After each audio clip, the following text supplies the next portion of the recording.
While these are big words that show up in their annual reports because audits happen, at the ground root level, we know that a lot of these companies are not paying, as much attention as is needed. Correct. So the idea is to work with the entire ecosystem because no one person and no one solution can address the entire problem because it is so multi-dimensional and very very complex.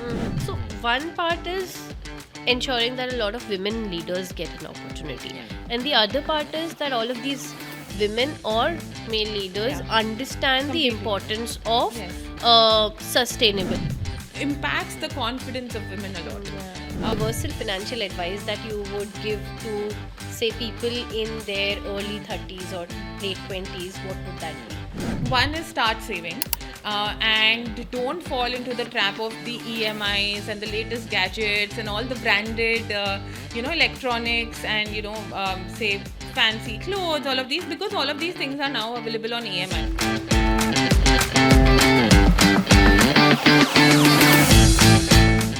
You were mentioning about the gaps in the way sustainability or social impact is taught at a college. I'm thinking these are not just gaps in the college curriculum, but also currently thought gaps in the corporate world. Correct. Because a lot of companies have just now started thinking of the whole Yeah. ESG part Correct. and circularity of the economy Yeah. and everything. And while these are big words that show up in their annual reports because audits happen, at the ground root level, we know that a lot of these companies are not paying as much attention, Yeah. as Yeah. much attention as is needed. Correct. So, at your organization, do you work closely with companies as Yes. well to? Yes. So at IntelliCap, we specifically work across the ecosystem to create any solution, right? And we work with international, philanthropic and development organizations, say the equivalent of World Banks, Bill and Melinda Gates Foundation, etc. We also work with governments, both national and international, and also we work with non-profits on the ground. So we try to get the entire ecosystem together for any solution that we are creating, right? So for example, we have a circular apparel innovation factory, Right. and again that is focusing on circularity of the textiles. So I'm again trying to develop a solution for women leaders in finance and green finance specifically.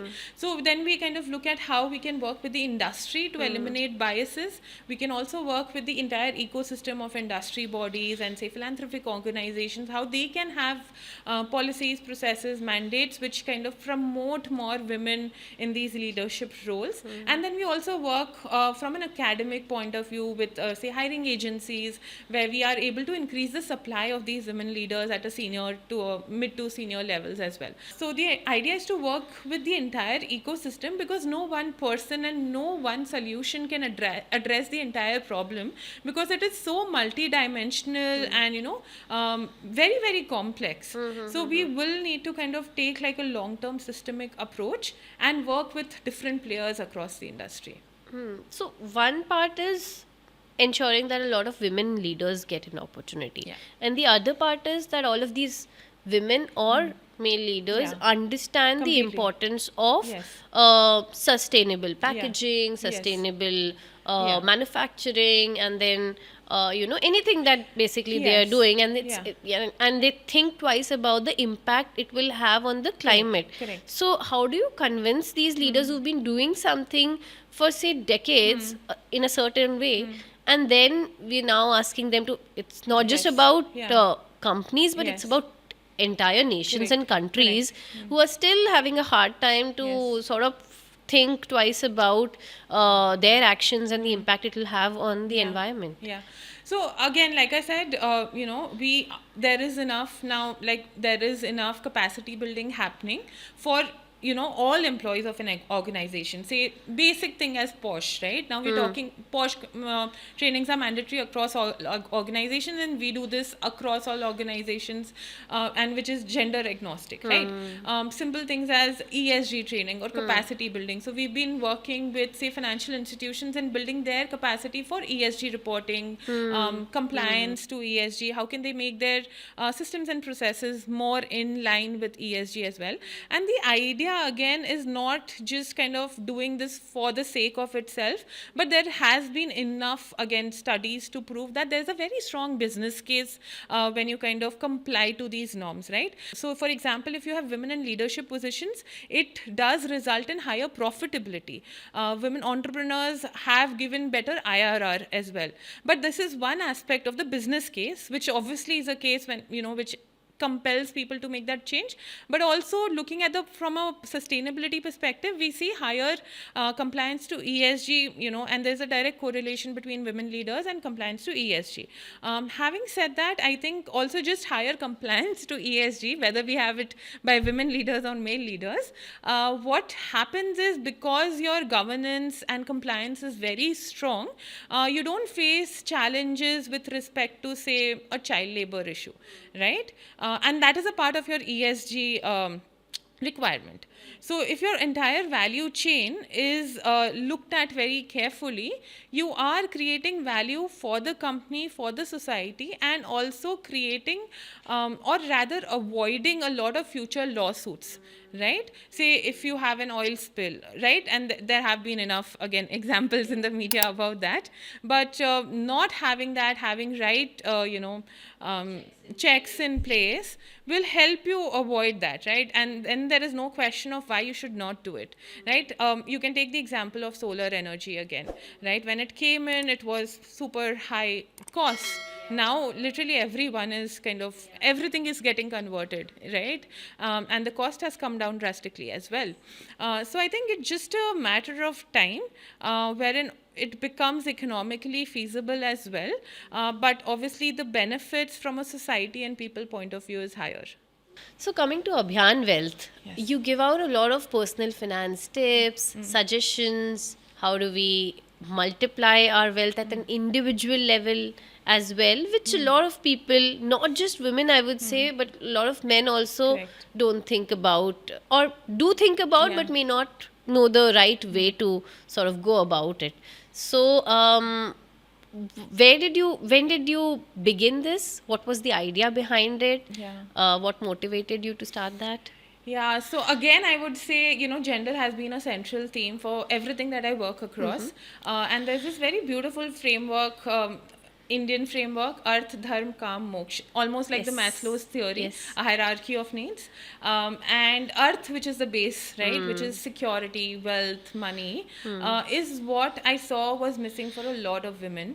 And again, which kind of also led them to stay in very, very unhealthy situations or marriages where I saw that they couldn't step out of like a really bad abusive marriage because they felt they were not financially independent. And I think that's when I thought that I really need to start talking about this, working on this a lot more. And even if you look at, again, the problem starts at the leadership level where we don't have enough women leaders as financial leaders. We don't have enough women investors as well. If you look at the Right. mutual fund data, there's hardly 24% who are, women investors. Yeah. Yeah. So, like women are not investing, women are not leading. They don't have that financial literacy. They are kept out of decision making. Out of all family decision making related to finance, which kind of makes them feel extremely dependent and not capable of managing themselves and their family if they have to on their own. And I felt there was a huge gap which needed to be filled here. And that's when I kind of joined Abhiyan Wealth. And I primarily focus on, female financial literacy, but also just overall financial literacy. And like you said, I realized that it is true for males as well, right? Wherein, especially the younger generation, I think they focus a lot on these quick money options and not look at the basics of investing from a long-term perspective.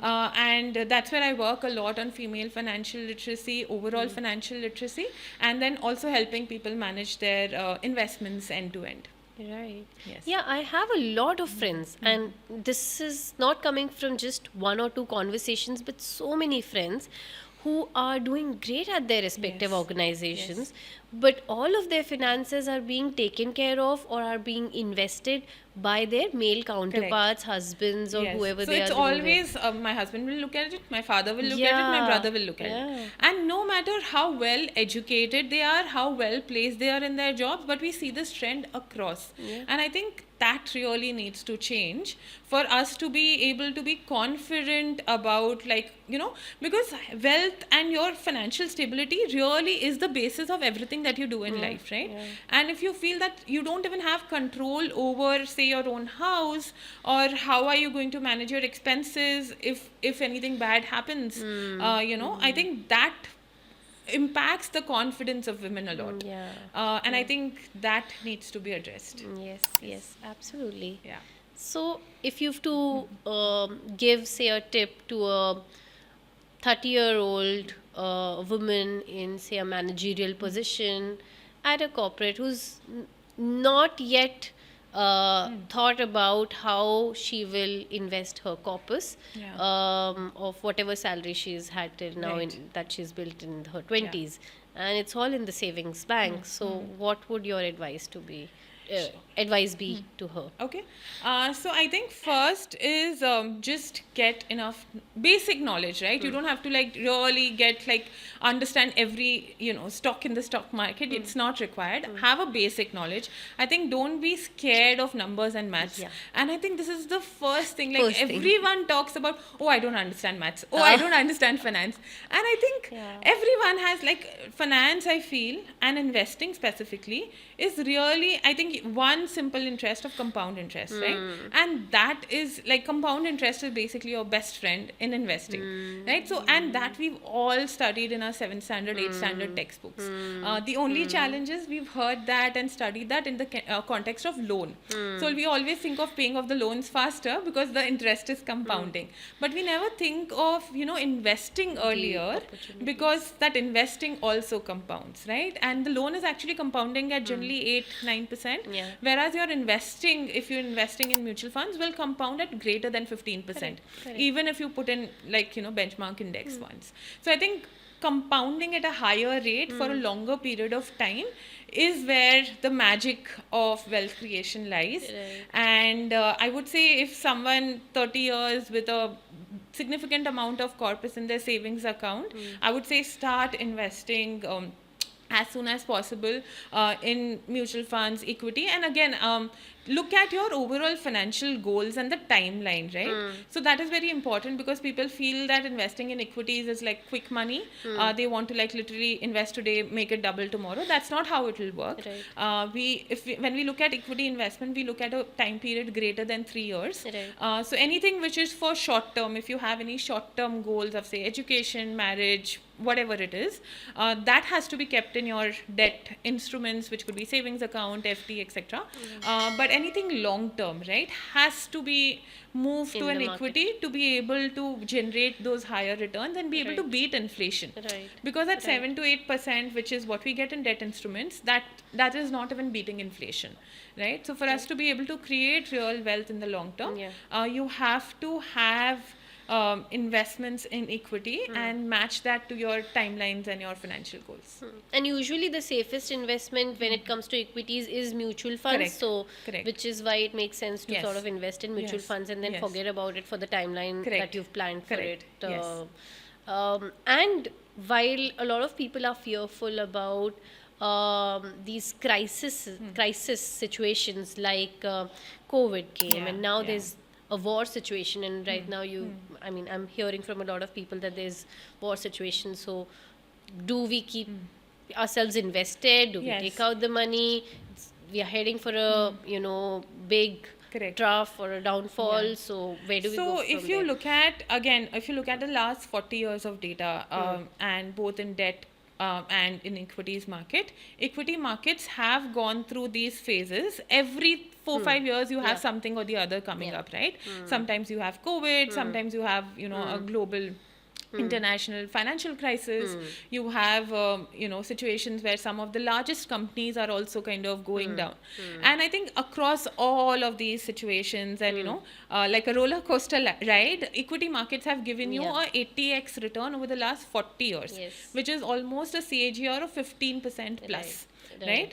Right. And that's why I said the idea is to keep investing for long term. long term, So if you yes. think I'll invest today and remove tomorrow, then I'll say no, don't invest in Right. equities, then be scared and put it in debt.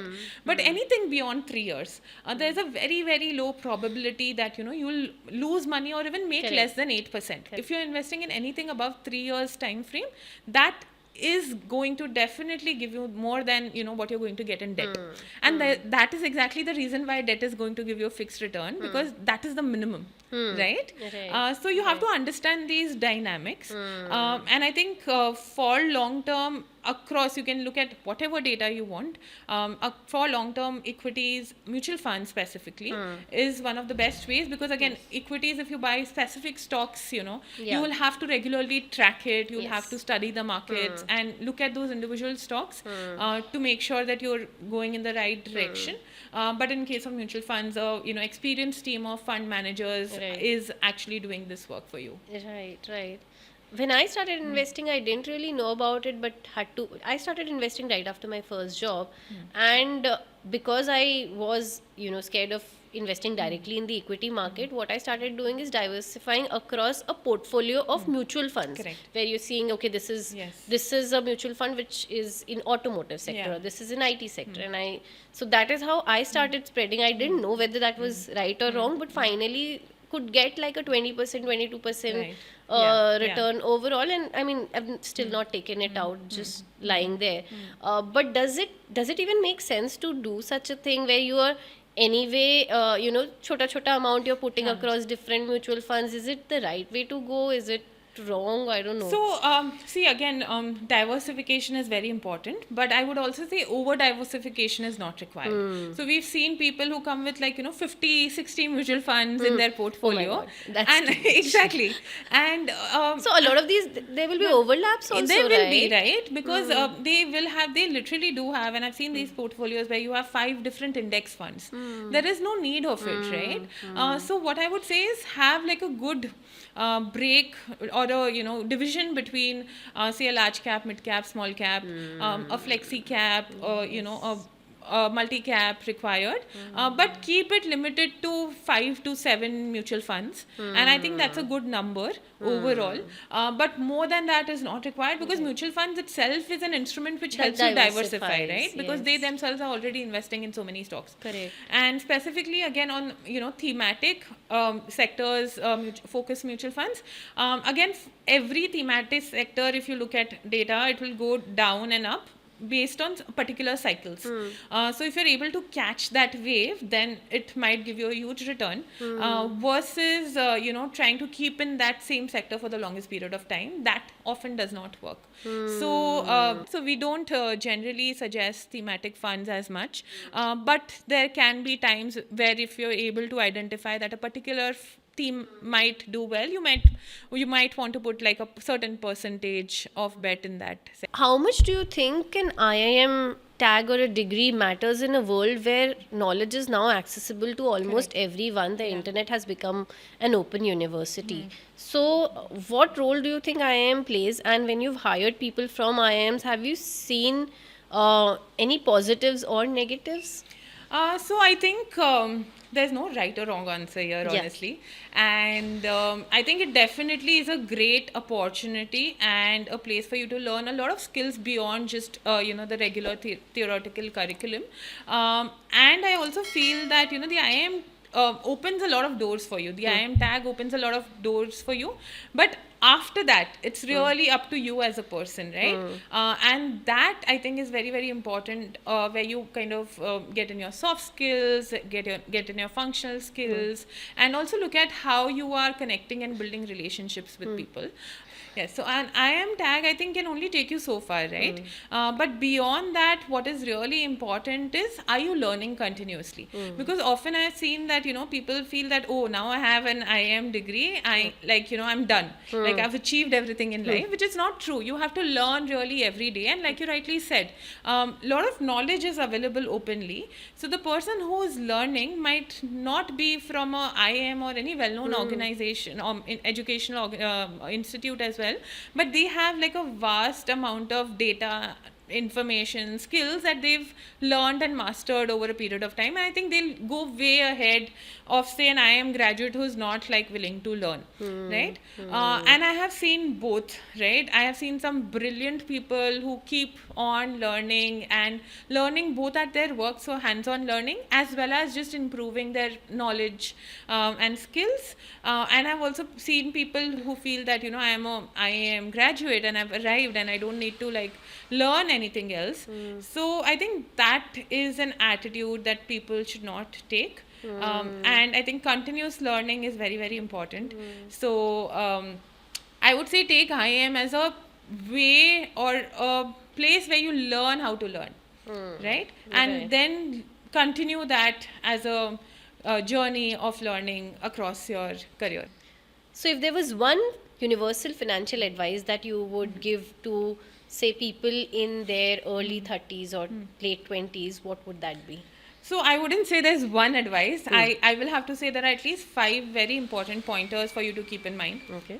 One is start saving, and don't fall into the trap of the EMIs and the latest gadgets and all the branded, electronics and, say, fancy clothes, all of these, because all of these things are now available on EMI. We can literally within 5 minutes, we can order anything that we want, and it's there at our home, right? Because of e-commerce, quick delivery. I think that has led to a huge overspending and overconsumption, which is impacting both your personal finance and also the planet. So first is start saving. Second is start investing at least 20 to 30%. If you're staying at home and if you don't have a lot of expenses when you're young, you can actually save 50 to 70% of your income as well. And I think that gives you a huge, headway, because then the power of compounding and time period comes into place, right? So start investing regularly and in more diverse products, not the traditional FDs and PPS and Sukanyas, but in like mutual funds and equity markets, which gives you more than, at least 15% CAGR returns. So look at investments which beat inflation regularly. Third, I would say, is build your contingency fund. Very, very important. Like you said, in case of COVID, where we faced a huge health crisis, and we saw a lot of families and individuals literally wipe out their entire, savings during this period. And I think it's very important to have, one, a personal health insurance, and second, build an emergency fund of at least 6 months. So even in case of any like unforeseen situation, job losses, you at least have that headway to kind of go ahead for the next 6 months without impacting your lifestyle, and then look for what you want to do next. Next, I would also say review your investments regularly, because again, we've seen a lot of people who will invest and then just forget about it, and it's lying in funds which are not working anymore. No one is reviewing them. They don't know whether it's going to be enough for them to meet their financial goals or not. So I think review regularly. And lastly, what I also spoke about a little bit earlier is have a positive, happy relationship with your money, right? Again, as an Indian society, because we've been through such difficult times, and we've come out of the entire privatization, industrialization, etc. And we've seen like very difficult times financially as well, and specifically our parents, right? We have this entire very difficult relationship with money, where we say, oh, money is bad, or if I have too much money, it might go to my head, or things like paise kya jhaad pe ugte hain, right? So we don't build a very happy, positive relationship with money, which also actually keeps money out of the lives of the people who have such a difficult relationship with money. For example, if we see any business tycoon also, we kind of always think that they might have done something wrong, Yeah. or they are corrupt, right? So this entire mindset of associating Money in a negative light. yes, looking always. at money and people who have money in a negative light actually keeps you away from Yeah. reaching your highest potential. So I think develop a positive relationship with money. Amazing. Yeah. What does your personal portfolio look like? Not in terms of numbers, but Yeah. just like where have you So put? I have, I think, from my first salary, I was investing in equities. My mother used to actively look at stock markets, and it actually runs from my grandfather, both maternal and paternal.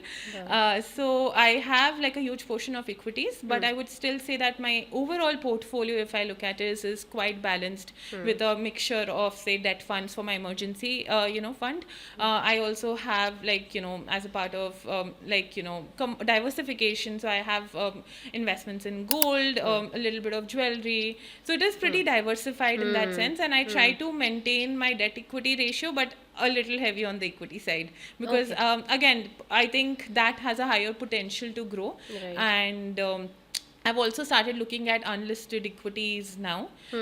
So that is another again a very high risk investment. Yeah, I was going to Yes, ask if yes. there is like a secret investment instrument that you could So say, there tell are about. actually, see, again, I would suggest don't go for these different instruments until you reach a particular level in your overall corpus. Right. If somebody just has to experiment, say there is Yes. some money that they want to experiment with. So when you're experimenting with that money, assume that you'll probably lose that money, right? And only put in that money that you're comfortable losing. Like it shouldn't be that like you're some gambling. people started putting that kind of money in cryptos. Correct. So it could be anything. Yes, Yeah. so we don't kind of promote that, and if you want to do that, just probably put 1 or 2% of your wealth, because it shouldn't be that you're taking such a risky asset and then probably losing your entire net worth.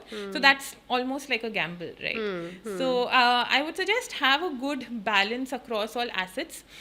Ensure that you're able to reach your FIRE number as soon as possible, so that you don't have to necessarily work for money in some sense, and you can really do something that you're very passionate about. Right. And and have like a good balance instead of putting all your money into some very, very risky asset, which is probably crypto these days. But you also mentioned unlisted equities. So I do have investments in unlisted equities, but again, that's hardly 2 to 3% of my overall portfolio, right? So that gives you a good upside, but the downside isn't too much. And when you said that from the very beginning you've been investing in equities, so has it been only blue chip, or has it been So again across. and So you across. research about the company and then you feel that okay, maybe this So company. again, like I said, personally, I have like a full-time role, and I don't track the stock markets to that minute level myself, and I feel that mutual funds there play a huge role. So even now, a huge chunk of my portfolio is in mutual funds, and then obviously I look at professional advice. We have an in-house research team as well on stocks, so we look at that and then kind of choose in some stocks that. So a majority of my investments are across mutual funds right now, and even for like stocks, we do pick in some companies. We have an in-house research team that kind of looks at the overall stock market regularly. So I might take some picks from that as well. Lovely. Yes. Perfect. Great. So last question, very rapidly and quickly. Your WhatsApp status says Tat Tvam Asi. Yes. A very deep statement. Yes. Could you elaborate a little more on that? Actually, I read this as a part of books. So it's a quote from Adi Shankaracharya, and it just means that you are it, right? And again, you are the problem, you are the solution, and I think I just resonated with that at a very deep level, which kind of that's why I kind of kept it as my status. Yes. Thank you so much. Thank you so much. It was a lovely and very insightful conversation. Same Thank here, you for being Bhavna. a part of this show. Thank you for inviting me on.